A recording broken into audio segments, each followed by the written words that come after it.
17 सितंबर 2024 की दोपहर के करीब 3:30 बजे लेबनान में उस वक्त खौफ के बादल छा गए जब एक साथ हजारों पेजर डिवाइसेस जोरदार धमाके से फट पड़ी। यह पेजर डिवाइसेस हिजबुल्लाह ग्रुप के मेंबर्स एक दूसरे से कम्युनिकेट करने के लिए इस्तेमाल करते थे। उस वक्त कोई बाजार में था, कोई घर पर तो कोई किसी महफिल में बैठा था। हिजबुल्लाह मेंबर्स का कहना था कि उनकी पेजर डिवाइसेस में कोई मैसेज रिसीव हुआ और उसके साथ ही जितनी भी डिवाइसेस उस वक्त ऑन थीं, वह जोरदार धमाके से फट पड़ी। अभी तक रिपोर्ट के अनुसार 20 लोग इस हादसे में अपनी जान गंवा बैठे हैं, जिनमें कुछ बच्चे भी शामिल हैं, जबकि 3000 से भी ज्यादा लोग अलग अलग जगह में जख्मी हो चुके हैं। धमाके लेबनान में हुए, जबकि इनकी गूंज दुनिया भर में न्यूज हेडलाइंस की सूरत में सुनाई दी।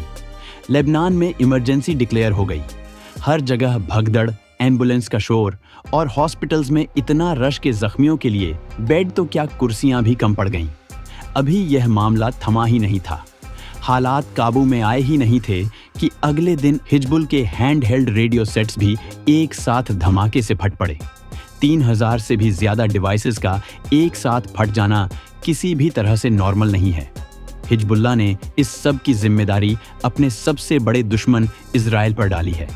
लेकिन आखिर यह सब मुमकिन कैसे हुआ? पेजर डिवाइस एक वायरलेस कम्युनिकेशन सिस्टम के जरिए काम करती है।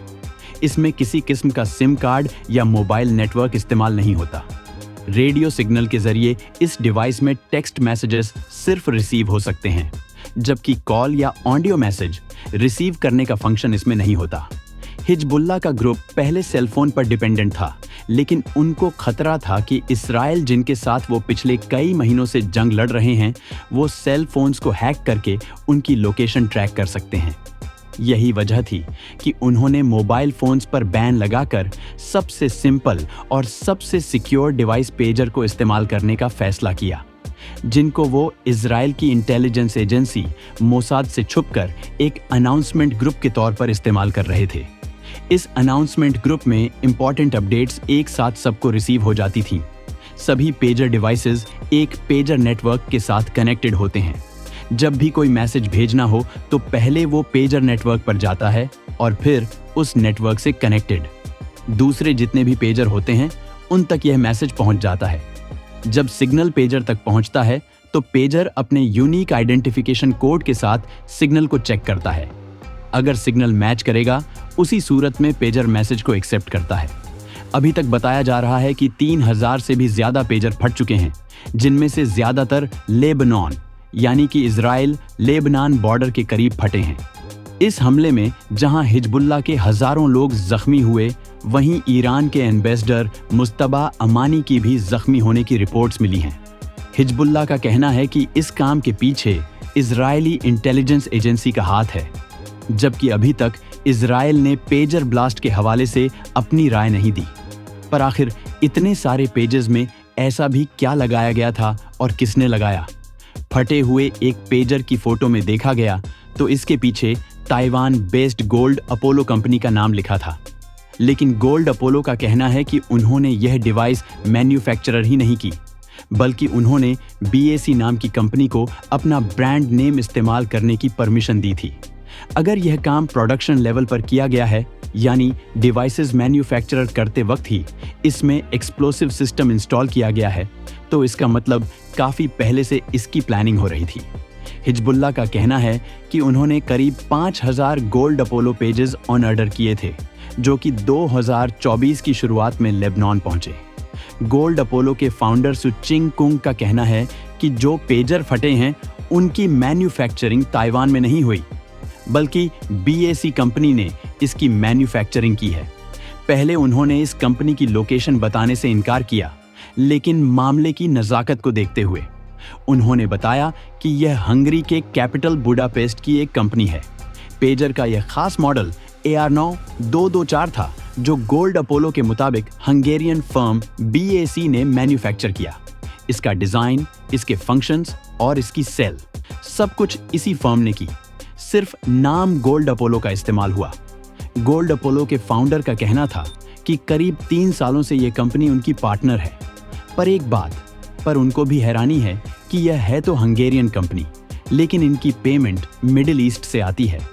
BAC कंसल्टिंग की वेबसाइट, जो कि अभी खुल नहीं रही, उसमें भी लिखा था कि यह टेलीकम्युनिकेशन प्रोडक्ट्स में डील करते हैं और यह पिछले 10 सालों से इस बिजनेस में है।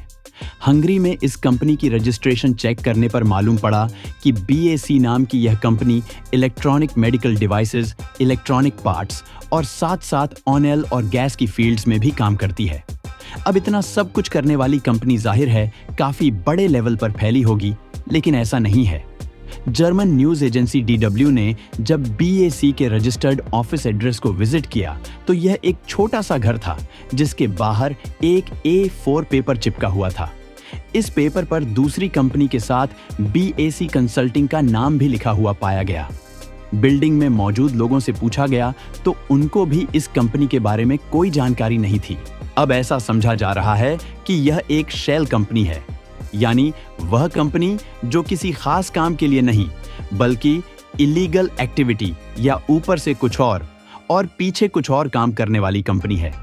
कंपनी के फाइनेंशियल रिकॉर्ड्स की जांच की गई तो मालूम पड़ा कि BAC ने हाल ही में 18 मिलियन हंगेरियन फॉरेन का प्रॉफिट भी डिक्लेयर किया है, जो कि करीब $50,700 बनते हैं। जब लेबनान में पेजर धमाकों ने तबाही मचाई, उस वक्त BAC की वेबसाइट खुल रही थी, लेकिन कुछ देर के बाद इसमें एरर आने लगा कि जैसे इसका एक्सेस जानबूझकर बंद किया गया हो। ऑफिशियल रिकॉर्ड्स में BAC की CEO क्रिस्टीना बरसूनी अर्शिया कोनो नामी महिला हैं जो 2016 से ही कंपनी के साथ हैं, जबकि कंपनी के मालिक का नाम बरसूनी अर्शिया कोनो बताया जा रहा है। नाम के हिसाब से इन दोनों का हस्बैंड वाइफ का रिश्ता लगता है। दोनों को कई फोन कॉल्स की गईं, लेकिन किसी ने भी रिसीव नहीं की। सिर्फ NBC न्यूज़ ने रिपोर्ट किया कि उनकी क्रिस्टीना से फोन पर बात हुई है, जिसका कहना था कि वह गोल्ड अपोलो के साथ काम तो करती है, लेकिन सिर्फ कमीशन एजेंट के तौर पर, यानी वह पेजर खुद मैन्युफैक्चरिंग नहीं करते। अब जब यह सारा मामला उठा तो हंगेरियन गवर्नमेंट भी बीच में कूद पड़ी। उनके स्पोक्सपर्सन ने ट्विटर पर एक ट्वीट में कहा कि BAC की किसी किस्म की मैन्युफैक्चरिंग फैसिलिटी हंगरी में नहीं है। BAC के रवैये और जवाब ना देने की वजह से काफी लोग यही समझ रहे हैं कि हिजबुल्लाह को पेजर्स की डिलीवरी से पहले या फिर मैन्युफैक्चरिंग के वक्त ही इसमें गड़बड़ की गई थी, जबकि शायद इस BAC कंपनी का भी डायरेक्टली पेजर अटैक में कोई हाथ नहीं हो, क्योंकि अगर ऐसा होता तो यह कंपनी पहले से अपनी वेबसाइट बंद करके रखती या फिर इस इल्जाम से बचने के लिए कहीं गायब हो जाती। ऐसा भी पॉसिबल है कि इस कंपनी को भी यूज किया गया हो। एक्सपर्ट्स का मानना है कि पेजर्स में पहले से 8-10 ग्राम का एक्सप्लोसिव छुपाया गया था, जिसको फाड़ने के लिए जरूर कोई अलग इलेक्ट्रॉनिक चिप भी लगाई गई होगी। उस चिप ने पेजर पर आने वाले दूसरे मैसेजेस पर नहीं बल्कि एक खास कोड नंबर भेजने पर एक्टिवेट होकर एक्सप्लोसिव कोड डेटोनेट किया होगा।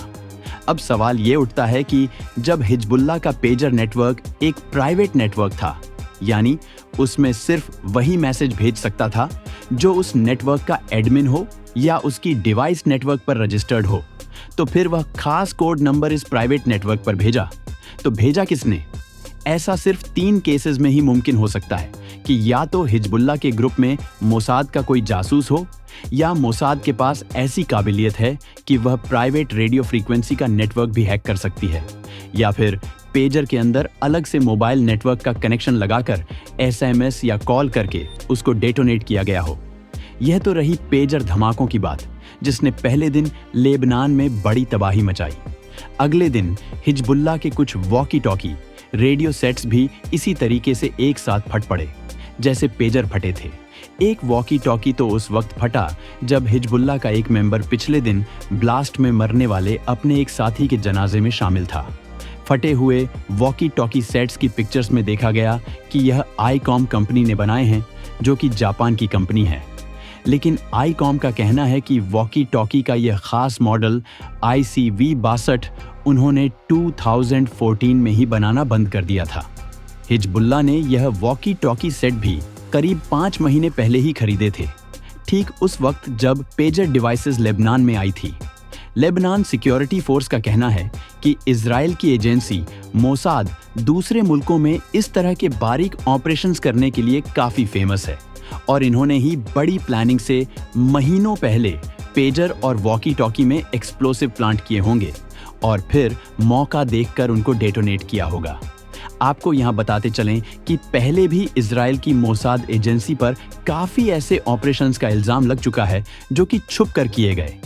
2010 में मोसाद ने स्टक्सनेट नाम की एक कंप्यूटर वर्म लॉन्च किया और इसका टारगेट था ईरान का न्यूक्लियर प्रोग्राम। इस अटैक में इजराइल के साथ अमेरिका को भी जोड़ा जाता है। 2007 में ऑपरेशन ऑर्चर्ड था, जिसमें इजराइल ने सीरिया के एयर डिफेंस सिस्टम को हैक किया ताकि उनका सिस्टम इजरायली जेट्स को डिटेक्ट ना कर पाए। मोसाद पर यह भी इल्जाम लगाए गए हैं कि उन्होंने साइबर कैपेबिलिटीज का यूज करते हुए अलग-अलग देशों, कंपनीज और इंडिविजुअल्स पर स्पाई की है, यानी छुप कर उनकी जासूसी की है। लेबनान में होने वाला यह पेजर अटैक अपनी नीयत का सबसे खतरनाक हमला समझा जा रहा है, जिसकी हिस्ट्री में अभी तक कोई मिसाल नहीं मिलती। इस इंसिडेंट ने दुनिया भर में एक नई बहस छेड़ दी है कि अगर यह काम पेजर या वॉकी टॉकी के साथ किया जा सकता है तो क्या हमारे मोबाइल फोन्स इससे महफूज रह पाएंगे या नहीं। जंगें पहले भी होती रही हैं और आगे भी होती रहेंगी, लेकिन हमला करने का एक नया तरीका ईजाद हो चुका है जिससे बच के रहना काफी मुश्किल नजर आता है। आपकी इस बारे में क्या राय है, मुझे कमेंट सेक्शन में जरूर बताइएगा। मिलते हैं अगली शानदार वीडियो में।